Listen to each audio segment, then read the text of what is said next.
বিশ্বকাপের প্রথম ম্যাচে বাংলাদেশ আগামী ৮ই জুন শনিবার শ্রীলঙ্কার বিপক্ষে মাঠে নামবে। দর্শক, ম্যাচ শুরু হওয়ার আগেই ফলাফল পাস।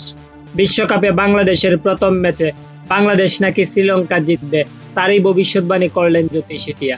দর্শক, জেনে রাখা ভালো, এর আগে যতগুলো ম্যাচে এই জ্যোতিষীটিয়া ভবিষ্যৎবাণী করেছে তার প্রায় সবকটি সঠিক হয়েছে। বিস্তারিত জানতে সম্পূর্ণ ভিডিওটি দেখার অনুরোধ রইল।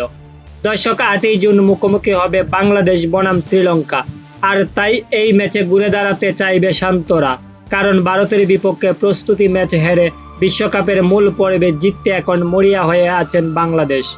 এর আগে বাংলাদেশ ও শ্রীলঙ্কা টি-20 ফরম্যাটে ১৬ বার মুখোমুখি হয়েছিল, আর ১৬ বারের দেখাই বাংলাদেশ জিতেছিল মাত্র ৫টি ম্যাচে। অন্যদিকে শ্রীলঙ্কা জয় পেয়েছে ১১ ম্যাচে, আর তাই তো বলাই যায় পরিসংখ্যানের দিক দিয়ে এগিয়ে রয়েছেন শ্রীলঙ্কা। তবে এদিকে ম্যাচের আগেই বাংলাদেশ দলের প্রথম ম্যাচ নিয়ে ভবিষ্যৎবাণী করেছে জ্যোতিষীটিয়ার মতে বাংলাদেশ বনাম শ্রীলঙ্কার এই ম্যাচে বাংলাদেশ জিততে চলেছে। তো দর্শক, আপনারাও কি জ্যোতিষীটিয়ার সাথে একমত? জানিয়ে দিন আপনাদের মতামত নিচে কমেন্ট করে। ধন্যবাদ সবাইকে।